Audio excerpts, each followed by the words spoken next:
Good afternoon, everyone. Thank you for joining us.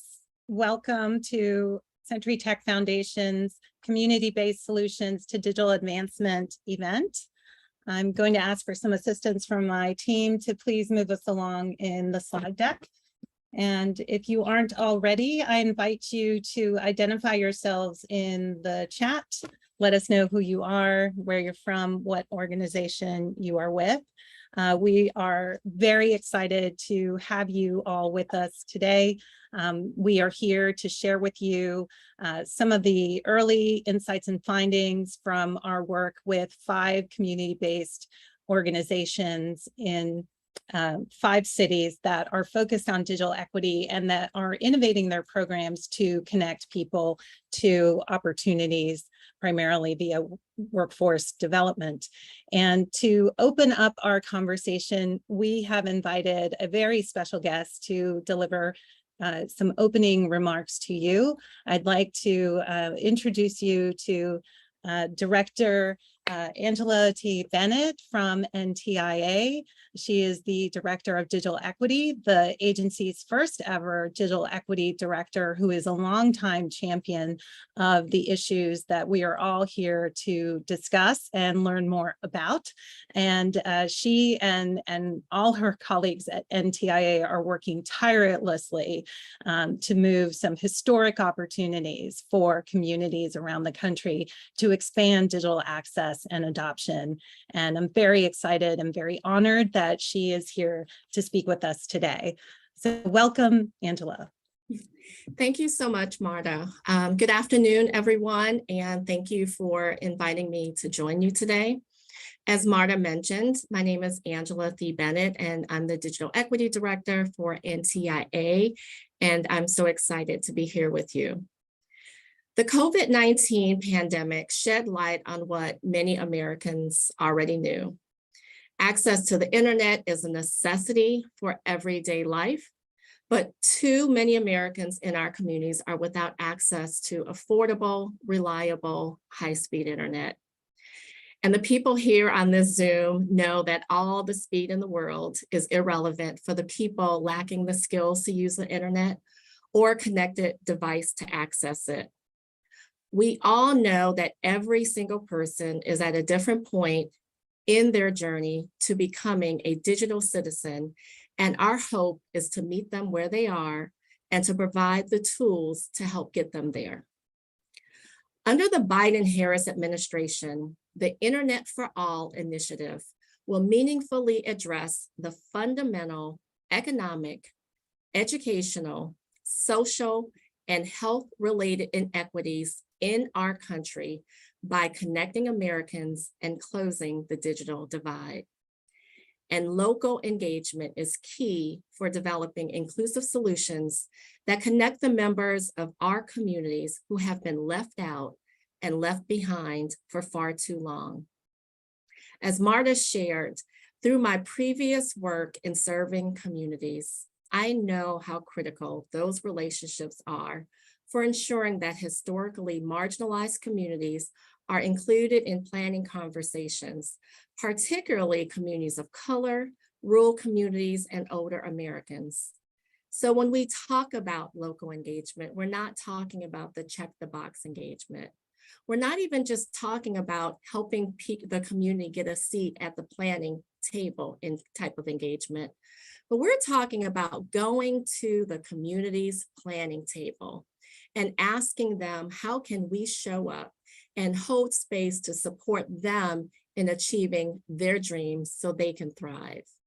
It's about recognizing, acknowledging, and valuing the strengths of our community in spite of the challenges it faces, because we are strong, we are resilient.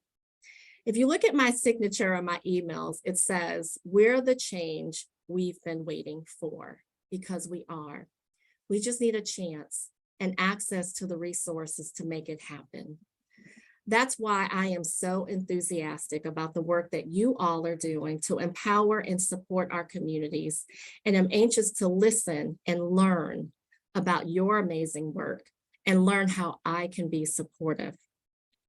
In closing, I am super excited about the work that we will all do together and for the transformational impact on our communities, our states, our nation, and Americans everywhere. Thank you all for the work that you have done and will continue to do to help make the lives of every American better. And thank you so much for allowing me to be here with you today. And with that, I'll hand it back over to Marta. Thank you so much, Angela. It's really great to have you here today. And your quote there, it just really spoke to me. There's a song by Sweet Honey in the Rock that goes along those lines of we are the ones we've been waiting for. And I think everyone who's here today, who's presenting on behalf of their organizations, is going to demonstrate to you the efforts that they are making to really deliver on the promise of what your work is about at NTIA and to connect communities to greater opportunity. I'd like to take a minute before Colin speaks, and this is Dr. Colin Rhinesmith, to just set up for everyone the context of our gathering here today and what we are speaking to. About 5 months ago, Century Tech Foundation issued a number of small grants to 5 community development organizations to support innovation in their work.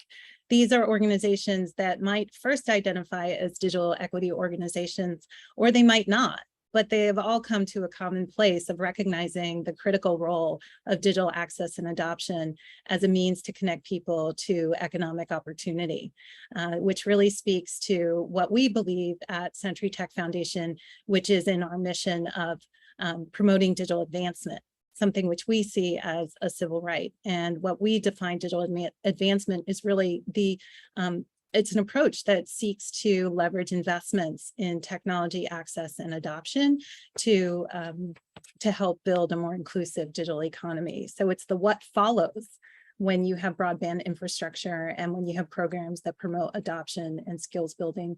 How do we truly enable folks to pursue their aspirations and to build more shared prosperity? So we issued these grants to 5 organizations. You will hear from their executive directors and program leads today. We're moving into some slides here, so let's skip ahead 2 slides so you can see who these organizations are. We have the next slide, please. Okay, next slide. And we've got with us today from Detroit, Michigan, the Equitable Internet Initiative. From the Bronx in New York City, we have Lyft New York. From the metropolitan area in Boston, we have the Metropolitan Area Planning Council. From Philadelphia at Drexel University, we have the Excite Center and their Digital Navigators program. And from here in Washington, D.C., where I am, we also have Bite Back. And they are all a fabulous group of organizations doing really, really important and hard work to make good on the promise of universal access. So let's, we can come out of the slides again. Thank you. I invite you all following today's presentation to reach out to us and learn more about Century Tech Foundation. I don't want to take up time in our event with that. I really do want to focus on these groups, these organizations and individuals who are working day to day on what we see as really important contributions.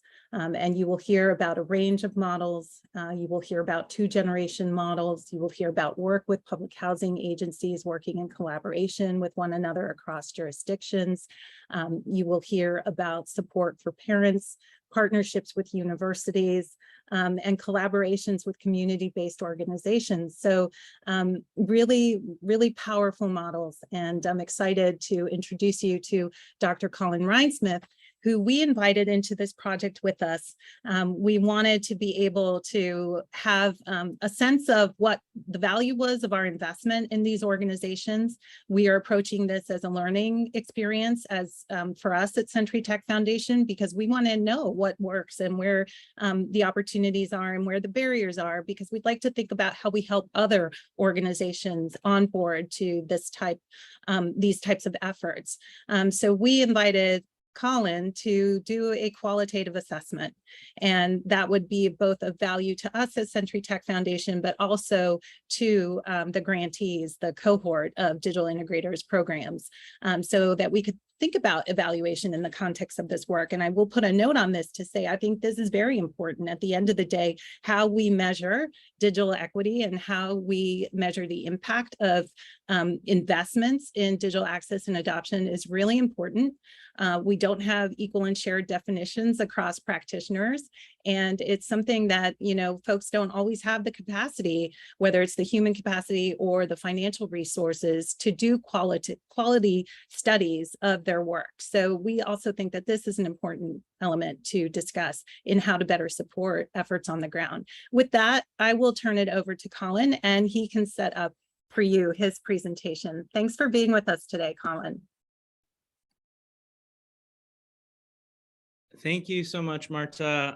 Hello, everyone. I have to say before things get more spotty, I am in the mountains of Vermont, where internet access is not quite fully as robust as it should be. So if I get cut off, I apologize. And two, if I stop my video, hopefully you can pay attention to the slides and not worry about my face on the screen. So with that, again, it's such a pleasure to be with you all. Again, my name is Colin Reinsmith. I'm the founder and director of the Digital Equity Research Center, which is a new research center at the Metropolitan New York Library Council. And next slide, please. The Digital Equity Research Center, as you can see here, engages in community-based and participatory digital equity research whenever possible to advance social, economic, and racial justice. We do that by really focusing on communities. That's why I'm so excited to be part of this event, so excited to be part of this opportunity to work with the amazing organizations who you're going to hear from today. And we do that really by listening deeply with and in communities most impacted by digital inequalities. Next slide, please.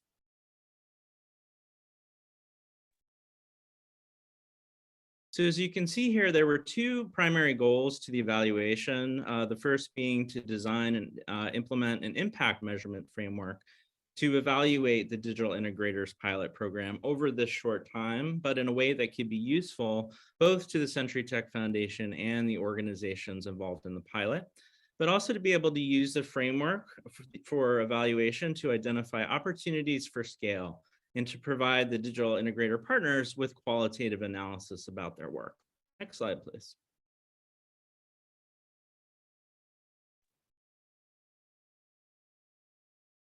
So there were several areas when we set out, and I really appreciate the collaborative ways in which we've been able to work together, both on the evaluation as well as closely with the organizations involved in the pilot program. You can see a number of areas here that the Century Tech Foundation was interested in, understanding not just the ways in which the funding and resources were able to support the digital integrators over these past several months, but also understanding things like the cohort experience. What is the value of having a cohort experience that really provides, I think what we found together, working together with the digital integrators, opportunities for ongoing sharing, lessons learned in process rather than simply waiting till the end to learn impacts and best practices. But there were also several areas related to the context for implementation, related to demographics, both of the, primarily of the demographics of that the organization serve, as well as the ways in which the digital integrators worked on, through their programs, removing barriers to access and adoption. The other area that I was really excited to dig into, which connects to my own work as well, is really understanding how conceptions of equity, justice, and inclusion relate to and help shape the goals of this work with and in communities. Of course, understanding how all of this impacts efforts to promote workforce development, where technology training and coaching is involved. Next slide, please.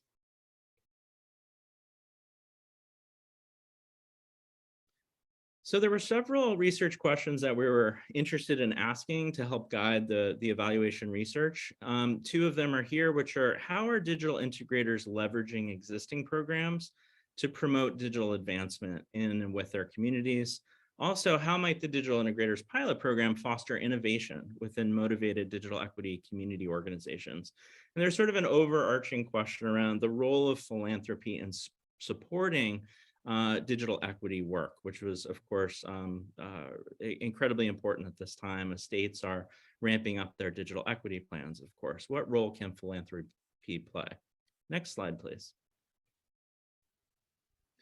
As a way to understand and really look at what was happening in these ways and understanding what digital advancement looks like and how it's promoted by all of the digital integrators, leveraged a framework called digital equity ecosystems, which I've really looked at over the past several years, focusing on these important interactions. And I'm going to stop my video because I'm getting a message.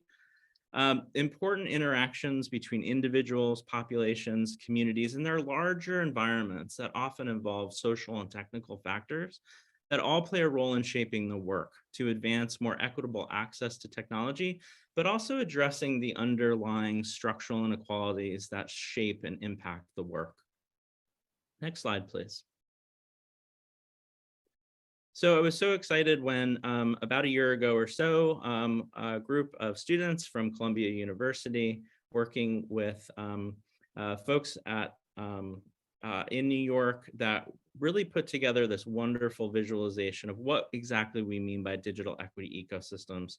And it's oftentimes folks that are made up of representative of organizations and communities, but also could be internet service providers, businesses, but also the individuals who often from the ground up in a grassroots and collaborative and community way, all work together to promote more healthy digital equity ecosystems. And this is a link to their wonderful report. Next slide, please.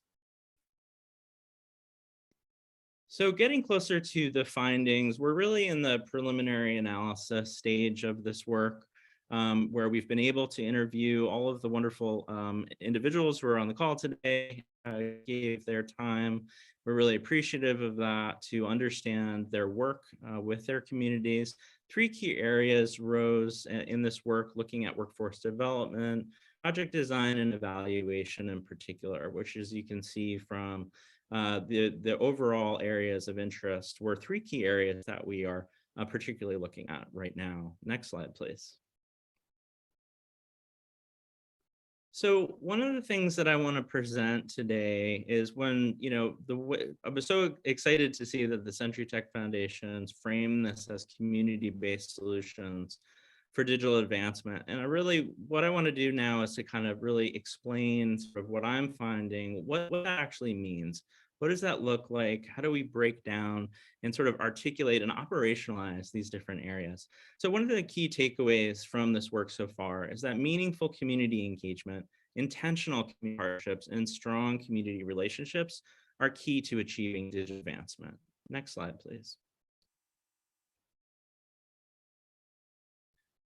Now, what do we mean by this? So by meaningful community engagement, you can see here that the definition might be that community-based organizations like the digital integrators truly center community members in the design, implementation, and evaluation of their programs to ensure their needs and aspirations are not only considered, but are met as well. Next slide, please. So by intentional community partnerships, again, it's listening deeply to the needs and aspirations of their partners, of their community partners involved in the ecosystems that support this work, but doing so in ways that develop mutually beneficial partnerships that advance common goals. I think oftentimes we talk about and we hear about partnerships in this work, public-private partnerships, other partnerships, but what does it mean to be intentional? What does it mean to be truly listen to those needs and aspirations of our community partners in a way that shapes the work towards common goals? Next slide, please. And then finally, that strong community relationships were another area that rose to the top in my conversations with all of the digital integrators in different ways. But here we might understand this as centering the entire person or the whole person in support of community members as they work together, as the community-based organizations with members and communities work closely together to achieve digital advancement. Next slide, please.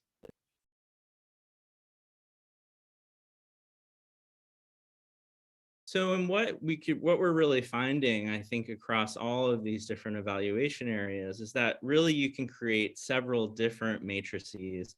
You can find that meaningful community engagement, intentional community partnerships, and strong relationships really just is a huge sort of underlying, often, kind of, in the day-to-day or programmatic on paper, we might miss it. We might miss sort of the importance of things that are perhaps taken for granted in this work that all organizations know because they're in the trenches doing work. But as we have this incredible opportunity to speak across different audiences today, really operationalizing this again is really what we're hoping with this work we can elevate. And next slide, please.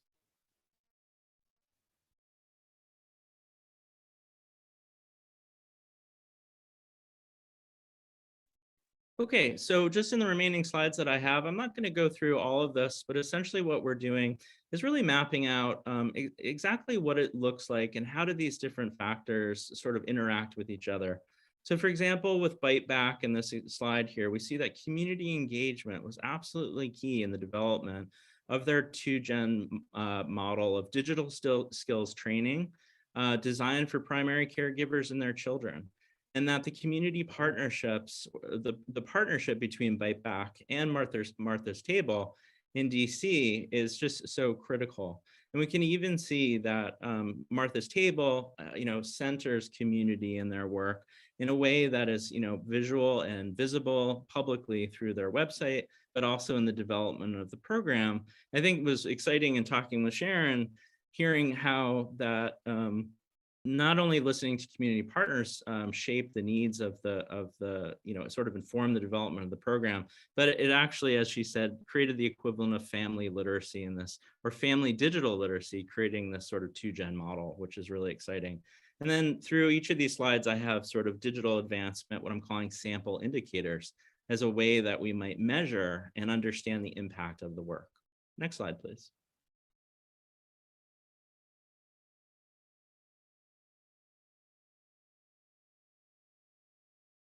The next slide with LIFT, we can see sort of operationalize or attempt to operationalize the role of community partnerships that are so key in their work. LIFT New York partners with Masters of Social Work programs. You can see the schools listed here. And that to provide Master of Social Work students both with field work opportunities, but also to provide member parents with coaching and wraparound support. Having social work students gain opportunities and bring social work skills to digital equity is just, as many of us know because we're either working in the field or have studied it, is so key to providing that social and community support. Next slide, please. And then finally, with the Equitable Internet Initiative in Detroit, we can see that actually across all of 3 of these areas, we can see different examples of how community partnerships, community engagement, but also the importance of community relationships. When I asked Janice Gates, the director of EII, who you will hear from, sort of how they think about their workforce development strategy, she responded to me by saying, we're really trying to think about the entire person. We don't just look at them as employees, but they are still from the neighborhood. And I think that, again, this is just a really wonderful sort of, example of how important it is to center community relationships in this work. And next slide, please. So finally, in the last 2 slides here, the second key takeaway is what's really clear based on previous research and digital equity ecosystems that I've had the opportunity for the Benton Institute, working with the Benton Institute for Broadband and Society, has published that digital advancement rooted in meaningful community development strategies that we've seen today truly promotes healthy digital equity ecosystems and is really key to the work, particularly where there are digital equity coalitions involved working together and other entities collaborating to promote digital equity. And last slide, please.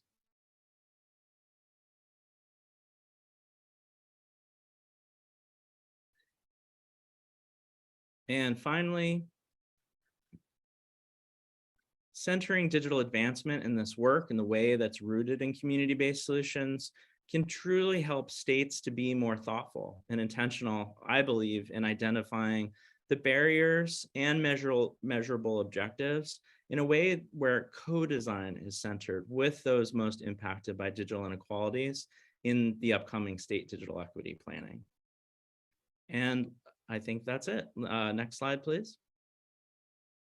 So we're really excited. I just want to say, and hopefully my internet in the mountains still here works enough to put my face back on the screen, just that it's really looking forward to digging in more deeply with the findings that we have, and in the coming months to produce a report with the Century Tech Foundation that really highlights all the amazing work of the organizations that you're going to hear about today.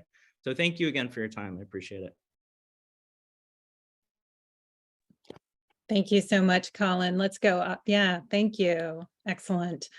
Just want to note a couple of questions that popped up in the chat. So yes, Anita, we will be sharing these materials.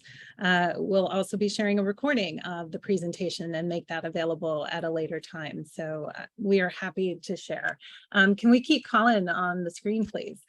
Because I do want to take a minute or two to answer a question that came up from Dina from HUD, who's joined us today, Dina Lehman Kim, who said, when you mention community partners, are you referring to organizations or the end users or both? And this is a really important piece to address because it is important to the work and what you'll hear from the other presenters. Absolutely. I mean, I think that both is the short answer. Community partner organizations was certainly a big part of the sort of both the ecosystem model as well as how the digital integrators talked about their work with other partners in the community. But of course, I think we have to, and many of the organizations that you'll hear from today certainly consider partners as community members or end users in communities. And that's why it's so important. And I think what we've heard is the centering of folks in community and how partnerships and relationships are developed to support this work. So thank you. Absolutely great question. Thanks so much. And thanks again, Colin. We will do more Q&A throughout and especially at the end. Let's now pivot to our first panel, and you will hear from the leaders of the 5 digital integrators program partners. And so joining us for this will be Joe Paul from BiteBack, Janice Gates from the Equitable Internet Initiative, and we can start to come on screen. Also, Xiomara Romain from Lyft New York, Stephen Larrick, who's joining us from the Metropolitan Area Planning Council. And before I forget, the last one is Dr. Youngmoo Kim from the Excite Center at Drexel University in Philadelphia. So we need 2 more folks to join us. Thank you all. Okay. We'll wait for Joe Paul to join.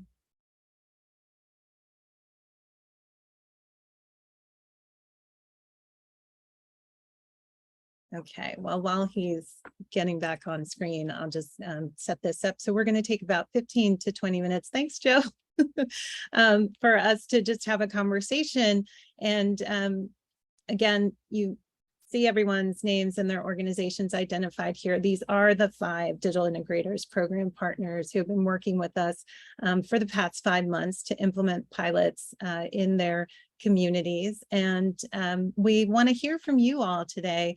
Well, first, maybe we'll do a quick go round and have each of you share with us your how you talk about the connection in your work to digital equity. What is it about digital equity that is so important to you and the work you do?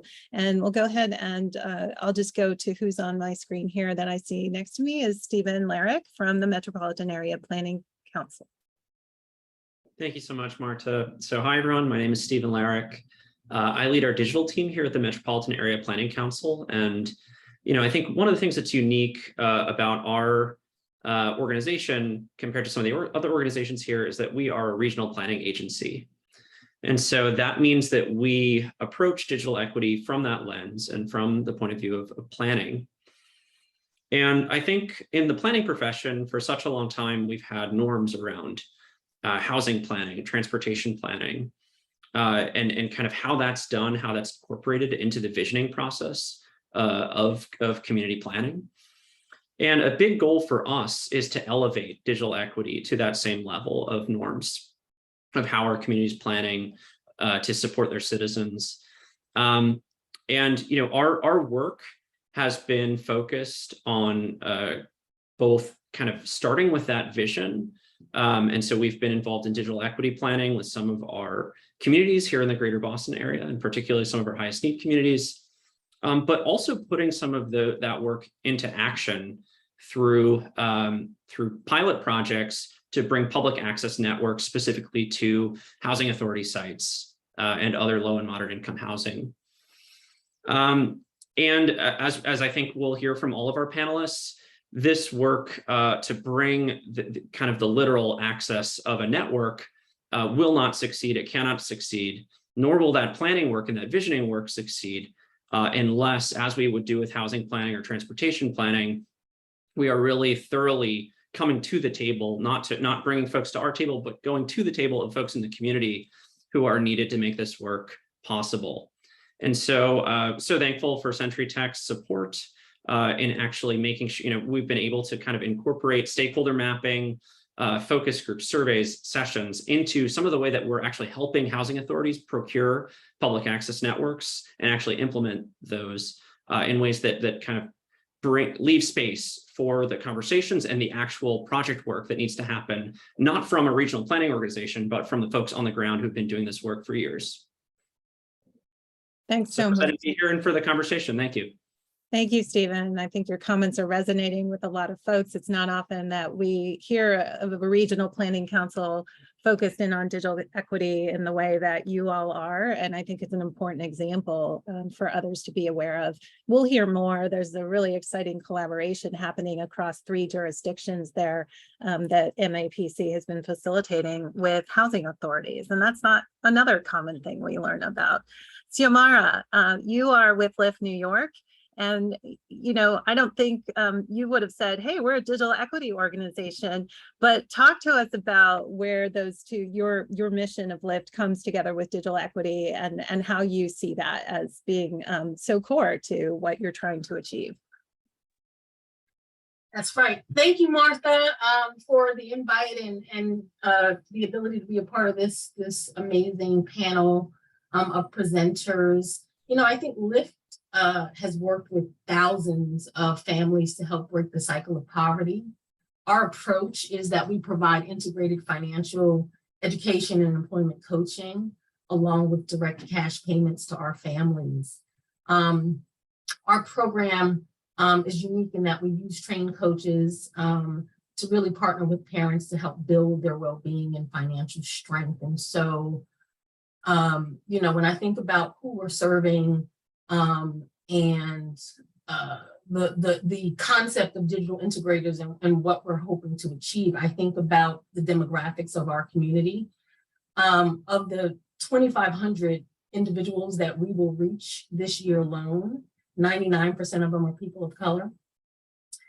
Approximately 50% of them identify as Black. The other 50% identify as Latinx or Hispanic, and 93% of them are women. And when they come to Lift, they have an average household income of about $14,000.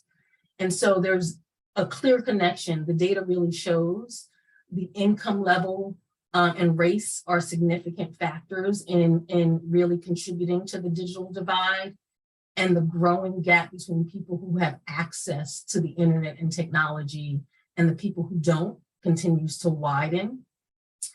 And so I think, for us as an organization whose mission is really about economic mobility and helping families advance, addressing this sort of equity gap when it comes to digital access was a no-brainer for us.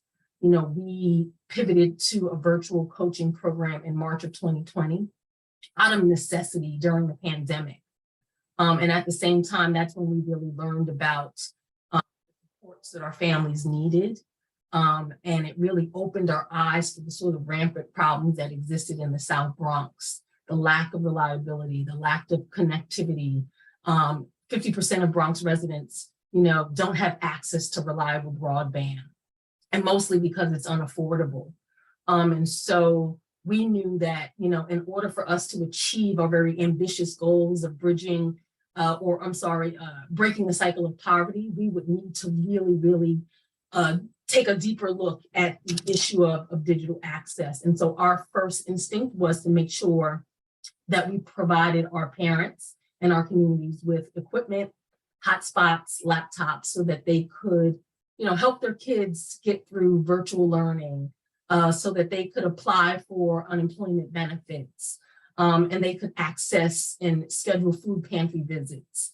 But what we recognize in doing this work over the last 2 years is that more is going to be needed. I love what you said about sort of, broadband and connectivity being the first step in order to really ensure parity and to ensure equity. We're going to have to sort of look at the workforce development needs of our parents, especially as they work to achieve economic, career, and academic goals. So we see this as sort of just, the multi-pronged approach to addressing inequities and the intersectionality of the complexity of poverty. Thank you so much, Samara. And I think that it's been remarkable to see how you all have been evolving in the time that we've been partnering with you all, and very excited for what's to come.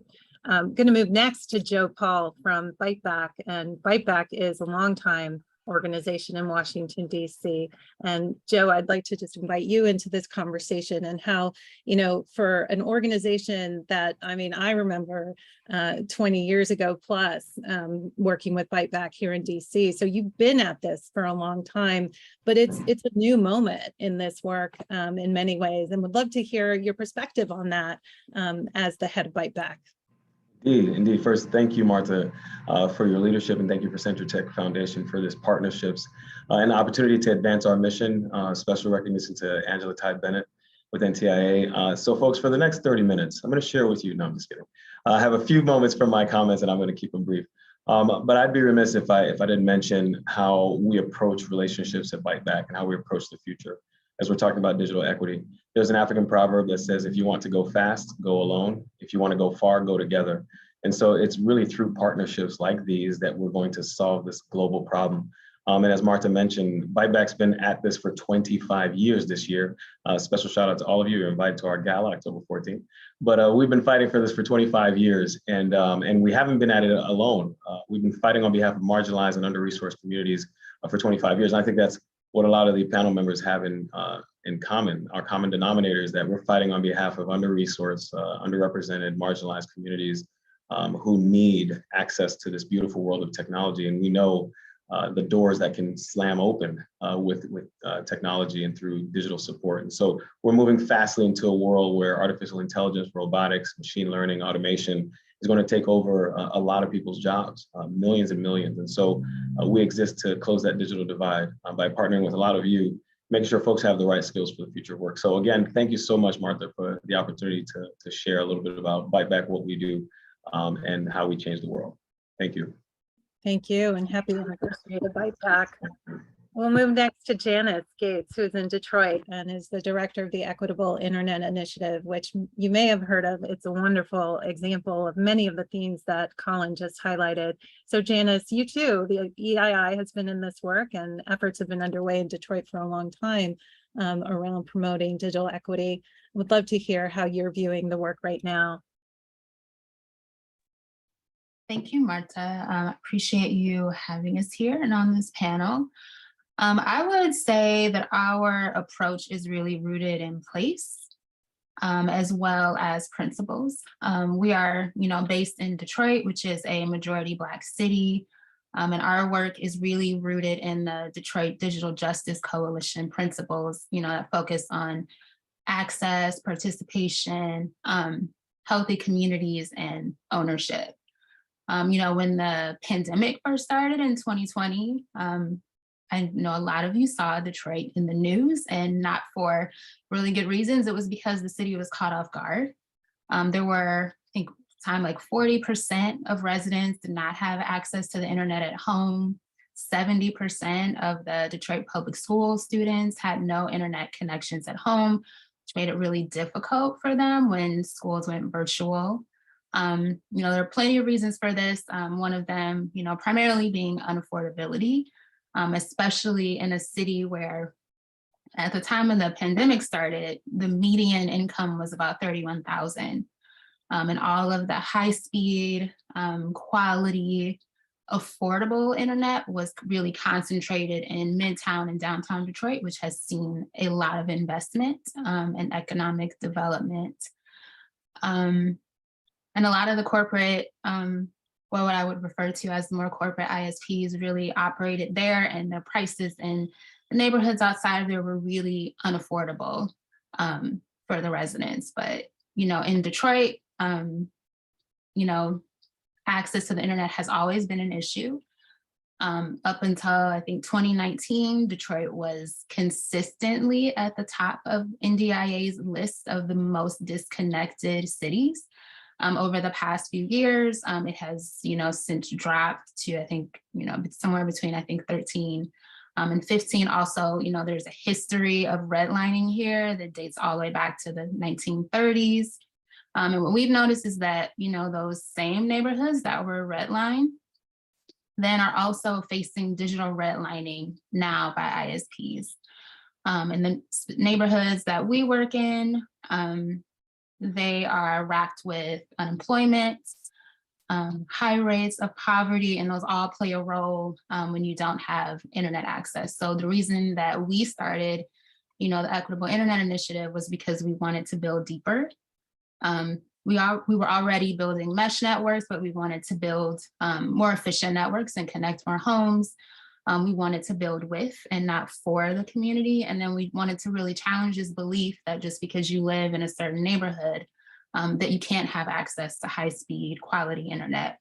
We really wanted to, reduce that, growing disparity in our neighborhoods, especially those outside of downtown, because it was really making it impossible for, residents outside of those areas to fully participate in digital spaces or, other democratic processes, as well as accessing, different resources that were really critical to their daily lives, especially in a city that's, made up of Black and Brown residents. Thank you, Janice. And I think, the experience of EII is really speaks to a lot of why we speak to this approach of digital advancement, which we term also as a new mindset, right? It's this like pick a lane of an issue you care about, and you cannot achieve impact in that area without addressing digital equity. So whether it's democracy, whether it's maternal and childcare, whether it's K-12 education, voter participation, like whatever it is, it will not happen if we don't solve for this. And I think that becomes really clear in your example. And one note before we move to Dr. Kim, I want to note, these are organizations in 5 cities. And you are hearing from the leaders of these organizations, like how there are acute gaps in access, and that notion, that myth, that the lack of access and connectivity exists only in rural America. You're seeing it every day. And we think it's really important to lift that up, that even in urban areas, in cities, we still have numbers of people that cannot connect. So thank you for speaking to that. And with that, we'll move to Youngmoo. Thank you for being with us. Oh, thank you, Marta, and to CentraTech for hosting this great conversation. So I'm Youngmoo Kim. I direct a research institute at Drexel University that's called the Excite Center, which is all about the intersection of technology and creativity.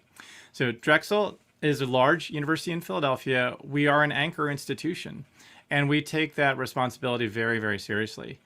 Historically, Drexel has been known for technical innovation. We were the first university to require all our students to have a computer, a personal computer, the first to have Wi-Fi across our campus, which are things we now take for granted in higher education, right? They are absolute requirements for going to college. So at the same time, we are in an area, West Philadelphia, that has historically been underserved. Now, our university president, John Fry, committed us to being the most civically engaged university in the nation. And that was at his inauguration more than 10 years ago now. And we established new initiatives around university community partnerships to help start rebuilding trust. As some of you may be aware, historically, town gown, sort of academic and neighborhood projects have not been partnerships, right? A lot of times it is, universities sort of dictating, oh, this is what we think should happen. And so that has led to decades of mistrust and suspicion. So we had to begin a process to sort of rebuild that trust. And that's been an ongoing effort that really informs all of our activities. So as a director of our University Research Institute, on the one hand, we see the enormous impact technology is having for our students, our graduates. Of course, that's where economic growth is. That's where the job opportunities lie. As Joe alluded to, right, in computer science and AI, that is where all the the great opportunities are for our students. But at the same time, and Shamara alluded to this, that gap is widening between the haves and have-nots. Right? Those who have access to that economic growth and those who are surrounded by technology, a world that's driven by technology, but don't have the access to whether it's the connections, the devices, or the training to take advantage of that. Right? So we realized early on that we needed to work very, very intentionally to close that gap. So I'm going to give a shout out to Andy Stutzman, who just appeared, who is our Director for Civic Technologies and Digital Equity at the Excite Center.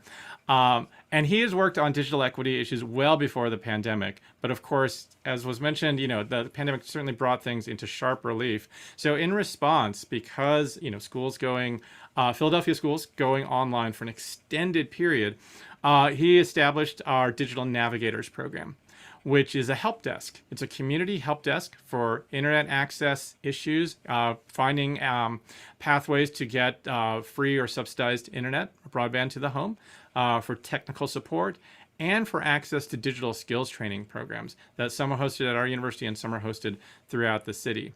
Partnered very closely with the city of Philadelphia early on to establish PHL ConnectEd, a broadband access program, so that anyone with a family member whose children are in Philadelphia schools can get free broadband. They are on the ground collecting very low level, house by house, block by block data about broadband access, which is still really a gap in terms of our knowledge about broadband penetration, not just in Philadelphia, but certainly nationwide. And also working to bring access to seniors, right? That seniors who are often disconnected, and especially through the pandemic, have been, lacking access to information about health and connection to families and whatnot. So, and then finally, another big accomplishment, started a computer refurbishing program and has at this point distributed over 300 computers to Philadelphia residents and organizations particularly in West Philadelphia. These are computers that have been either decommissioned by our university or are decommissioned by industry and other large organizations and given to this cause. So that's how we try to connect some of the dots for our students and for our families in the neighborhood. Thanks so much, Youngmoo. Philadelphia is really important to us at Century Tech Foundation. We spent time on the household internet assessment last year with John Horgan, who I think might be in the audience listening.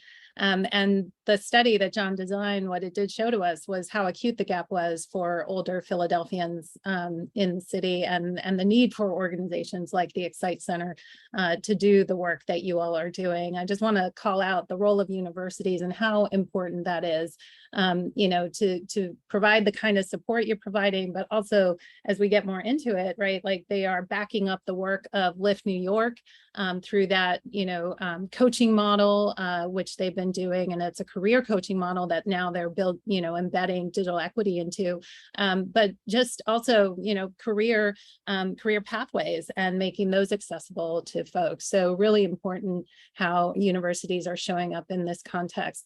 I have gone rogue, and my team is probably wondering what I'm doing with time, but I really wanted everyone to hear from you all, and I want to do a rapid fire John just pinned the Philadelphia study in the chat. I do want to say we're super proud of having done that work and collaborated together with everyone on that.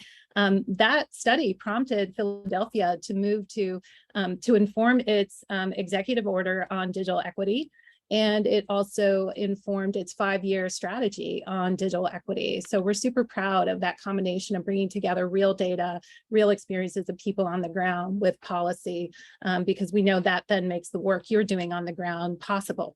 But I want to do a rapid fire, and I want to have you all just share, right? Like, we all know that funding resources is core to what we need to achieve, but we're in this moment, right?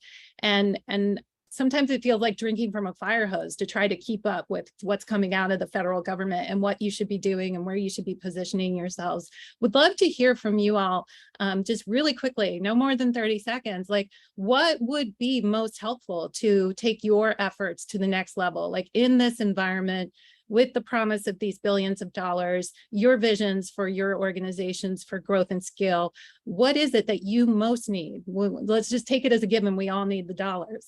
But what next is it that you most need to move the work forward? And we'll just start with you, Stephen, and we'll go back around. Yeah, that's a tough question. I would say that from where we sit, we have started with some pilot projects, and our goal for scaling this work is to document what we are learning in a playbook. And because we're a regional planning organization, and because part of our mission is regional collaboration amongst cities and amongst municipalities, our hope is that we can actually provide some best practices, and actually not only provide best practices, but provide a community of practice for these different communities to learn from each other. Thanks so much. And I don't know if Tamara is still with us. Tamara, are you there? If not, let's just, oh, there you are. Okay. 30 seconds or less. Listen, I think it starts with an acknowledgement that this is everyone's issue. I would love for the greater philanthropic community to really see the need for investment in innovation and allowing organizations to embed or integrate digital literacy into their larger portfolios. I think there's a sea change that needs to happen within philanthropy. So more investment. Thank you. Joe. Yes, yes. Thank you so much. I got you. 30 seconds. 25 seconds now. 20 seconds. I say, most helpful would probably be partnerships, right? Buyback's been around and we've been at it for 25 years. Our goal is to continue to grow, and we know we have a model that works in several other communities. So we're building this scalable model. So we need more community partners who build community trust on the grounds. We know how to connect people to the internet. We know how to get them the tools and resources that they need. We know how to provide the training that they need in order to use these tools and resources. So less than 20 seconds. That's what we need. Also unrestricted funds, but that's what we need. Hello. Okay, Janice. I would say a deeper understanding of and investment in infrastructure and how important that is for communities, especially in terms of ownership of that infrastructure, especially, in places like Detroit where upgrades to at least the internet infrastructure haven't been made for decades. That's something that's just really hard to get, funders to understand, is like the infrastructure is actually a big deal, but relating it to ownership and how important that is for a community. Yes, thank you. Young Moo. Two things that I can think of. One is assistance in sort of reaching scale. I mean, there are so many people we connect with. There are so many people who just never hear about it, and or we get from our people who reach out to us. I didn't hear about this until so and so told me. So support, whether I know organizations on this call are doing this, right? Marketing, advertising, even finding how to meet people where they are. And then the second thing I'd point to is we need to develop new curricula and programs that really leapfrog what we have traditionally thought of digital skills, right? Learning Microsoft Office is not enough now, and that might get you in the door. But if you want to participate in the digital future, it has to be much more than that. We've been relying on just sort of industry or just osmosis for people to do that, but we need to specifically connect those dots to real digital skills and training to help people find the jobs where there is growth. Thank you. You're getting a lot of thumbs up and plus ones. And I know Anita Lee, who's just a rock star in Birmingham, Alabama, is loving this conversation. We'll have to do another event and have Anita up here speaking. Okay, I want to say thank you all. I hope to connect and stay in dialogue with you all. This was not enough time. We could have spent an hour all together, but we do want to give some airtime to your colleagues who are moving this work forward on the ground. So want to invite the program leads from the 5 organizations to come on screen with me. As they're joining us, I can see already into the future that I ate up a lot of our time for what we had planned in the program. So go ahead and come on screen, y'all. And while they are joining us, I just want to say, you know, this work that you're hearing about today would not have been possible without my colleagues at Century Tech Foundation. I want to give a shout out to Laura Francis, who really helped stand up this project and met with all of the teams, and also to Kate Rivera, who has been working with us to execute on this. And then we have a colleague, Kat Trujillo, who is helping behind the scenes today. But here we are, I think we have everyone. Okay, great. So you are all the folks that are in the cohort that have been meeting with us, and you are the ones implementing the work on the ground that Colin is speaking to. And just really want to call out the things that were highlighted in Colin's presentation and just kind of hear the human aspect of it. So I'm going to start here with Sharon from Bite Back. And Sharon, if you could just talk to us about this idea of family digital literacy and just kind of quickly explain how you all arrived at that through your partnership with Martha's Table in Washington, D.C. to be able to provide something for families. So Martha's Table gave us the idea. This is what they needed, and we ran with it. And this was our first dual generation program. So we learned a whole lot. From my own background in adult literacy, I know that family literacy is a win-win-win. When children watch their parents learn, they want to learn, and what can be a challenging situation becomes family as a team. Everybody's studying, everybody's getting their A+, etc. So I knew that family literacy would be great. Dual Gen allows us to have older adults work with younger adults, and that's where the magic happens. Each side learns from each other, they inspire each other. So we're excited to continue this time of work. And I have to say that our biggest lesson learned was we needed more youth-centric curriculum, and that's what we're now working on. So we thank you, Century Tech, and we loved all these conversations with Colin, because that's really what came out of it. And a lot of wonderful resources were offered from you for us to continue our work. Thanks. Thank you so much, Sharon. I just want to know, I mean, the 2-gen approach is something which is really catching on all around the country, primarily in the areas of education. And you hear about 2-gen models for schools in K-12, 2-gen models in higher ed for student parents. But there wasn't a lot that we were finding in the area of digital equity. And, you know, folks who know me, I'll get on a soapbox about this, but we put all that focus on K-12 and the homework gap, and unwittingly created yet another gap inside homes. And it was really important for us to be able to think about, how is it that we can not do that? How can we make sure that as kids are getting what they need, the adult care providers in the home are also getting what they need, not just to support their children in their learning, but for themselves to be able to advance in their own learning and in their own careers. So really appreciate that you know, effort that Bite Back and Martha's Table have been implementing and continue to learn from, and the importance of the role of listening and engagement with the community to respond to their needs. With, you know, I want to stay here with this focus on the family and go to Pedro Suarez from Lift New York. And Pedro's been leading that work in the Bronx with families, and this, you know, adaptation of your career coaching model to incorporate digital equity, a process you have started before Century Tech Foundation and came to meet with you all. But talk to us about that, and in particular, you know, how maybe this work helped you see a new way to deliver the coaching model, and just share with us what you're observing from the last few months together. For sure. I mean, I think part of it stems from, you know, Lyft being really committed to living into its values. and doing that in a real way that evolves over time. And so when we talk about our values around relationships and equity, part of that really informed the need to build stronger relationships with the members that we serve, and it takes time to build stronger relationships. And so we recognized, one, that we needed to extend that amount of time that folks get to connect with the coaches that serve in our program. But also from an equity standpoint, paying people for their time. And so incorporating a stipend model with the coaches that are serving in our program through the MSW schools that we partner with. And that also stemmed from feedback directly from our members. Lyft really intentionally surveys its members multiple times throughout the year, and our members had really indicated that their least favorite component of the program was a transition between coaches. And so they really wanted to stay with folks longer and build those relationships and not have to retell their story multiple times. And so we really recognize a need to address that.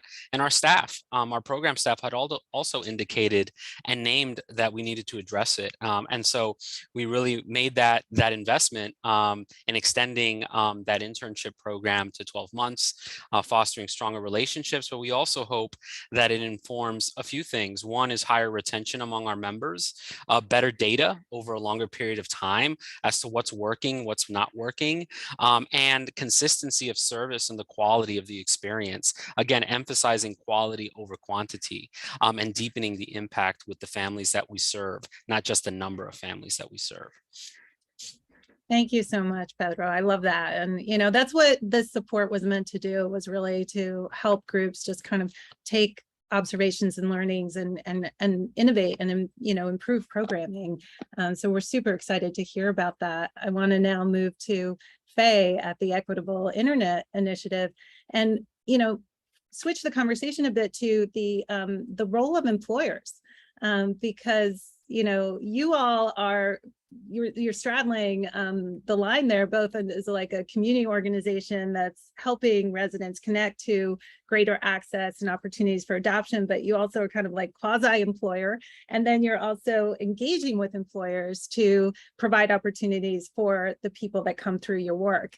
So talk to us about that, you know, the Digital Stewards Program, the pipeline you're building of folks who've been trained to install networks, who are now then becoming instructors to others and who are entering into apprenticeships. We'd love to hear about that. Absolutely. Thank you all for this really incredible panel. So to elaborate a little bit further on our model, we train Detroiters to design, build, and maintain their network. So our intention is to recruit residents from neighborhoods to then become what we call digital stewards, who are those that build the network and also recruit for the network and essentially steward it over time. So with this Digital Integrators pilot, we were really able to focus on the accessibility of our training to that prepares residents to be able to have the skill set to, you know, go on your roof and install an antenna, to understand where access points should be so that the network can, you know, be robust and have a strong connection. So basically, we needed to direct some resources towards making our curriculum more friendly for the digital scape. As has been mentioned on this panel, you know, 2020 really changed how we teach this type of thought. You know, it was in person for 10 years. Well, we're at the 10th year now. So for like, what, 7 years. And so now, you know, we want to enhance the tools we use to teach online, because the barometer we really have is the easier it is to learn tech, the better path we're on. You know, that's like the North Star, that this shouldn't be complicated and, you know, gate kept. So, you know, that's the first part, really boosting up our curriculum. So we've been able to, you know, focus on developing that curriculum, hiring somebody to have, you know, focused time on this. And then the second piece is creating new opportunities for folks who have been invested in this project. So like I said, it's been around for 10 years and there have been so many people who, either volunteer or we're at the early stages, or, we're an original OG digital steward who are still in the periphery of this project. So with CTF, we've been able to, allocate resources so that we can hire from this community of people to become instructors. So, as we're getting the ball rolling with the curriculum, we want to have more people who can teach this, and people who have, been in this world and in this community. So we're hiring 5 new instructors. And then additionally, we're working with our ISP provider to hire 2 apprentices from this group as well. So to wrap up, this impacts our partners as well, because they are part of the 3 neighborhood networks. We are so all like intimately interconnected. So, the work we do in hiring people from the community and training them also influences how robust their network is, and it meets our common goal of strengthening as a whole. So, that's kind of where we're off, and it's been really wonderful. Thank you all. And yeah, thank you. Thank you so much, Faye, and encourage everybody to check out Digital Stewards. It's such an important model, and great to know how you're innovating it. Andy, I want to hear from you and this experience of what Youngmoo was speaking to, really trying to overcome those town gown barriers and relationships with the community, and how you all are doing that through digital navigators and your first hire of a community resident. And no pressure, and with great apologies, Andy and Will, but I am going to ask you to be brief. Thank you. Absolutely, yeah. We recently hired our digital navigator, Jalen McGlone, who lives in the community.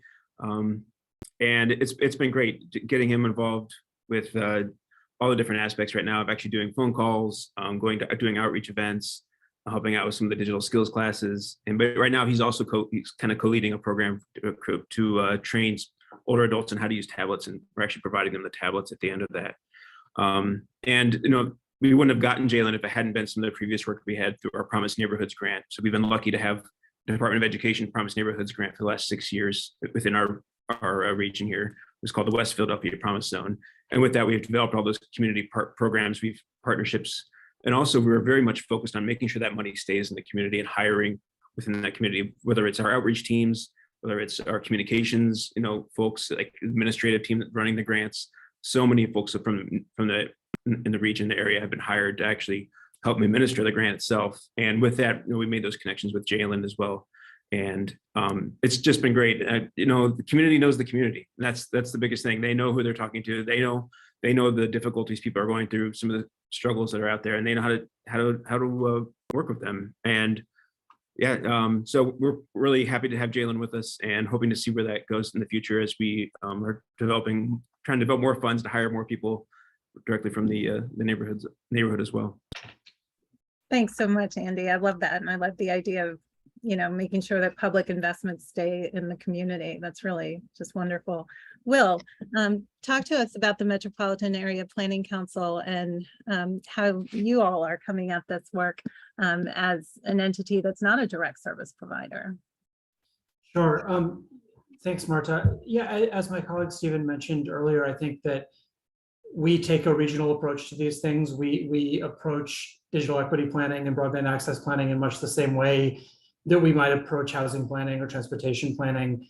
But I think to echo what some of the other folks on this panel have shared, we can lead a procurement for a broadband network at a housing authority site in the same way that our analytics department might do a housing study, or our municipal collaboration department might help a town buy a fire truck. What we can't do alone is that community engagement. That has to be in partnership with the community and taking the lead of the community to make sure that sort of the rest of digital equity that isn't wrapped up in just purchasing a broadband network for people to access is actually being led by the community in a way that is appropriate to them, relevant to them, in the correct language, and culturally competent for them.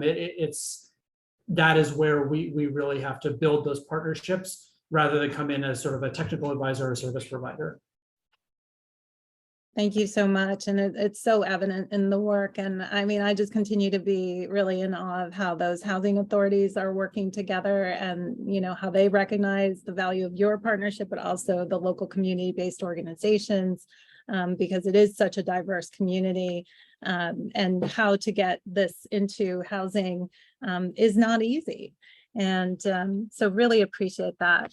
Want to thank you all for your time here today, and not just your time today, but for what you're doing on the ground and for joining us to share this. I'm going to ask my team to let's just allow our panelists to go off camera, and we'll close out the event. Magically, we are at time. And thank you. Thanks to all who joined. Thanks to all who stayed through the conversation. This has been really wonderful. It's just, you know, we're just scratching the surface. As Colin said, there will be a report that gets published this fall, late October, early November. Please look out for that. We are happy to share more with people. As I said, the recording will be shared. The deck can be shared. I'm available to talk with you all. Our partners, I'm sure, would welcome conversations. I want to just take a note to also acknowledge like the funding support that Century Tech Foundation has for this work from Morgan Stanley and also from Verizon. We're very grateful to them to be able to extend these opportunities. These groups, because of our support, have been able to invest in work that otherwise they would not have been able to do. They are innovating in the delivery of their programs. They're evolving in their understanding of digital equity, and they are teaching us as an organization that wants to do more to extend access and adoption to communities. We want to break through barriers to figure out how to bring more people into these experiences and really move to that idea of a shared prosperity and an inclusive digital economy. Thank you all for joining us. We really do appreciate you, and we hope you enjoy the rest of your day. It's been a pleasure to share this time with you. Take care.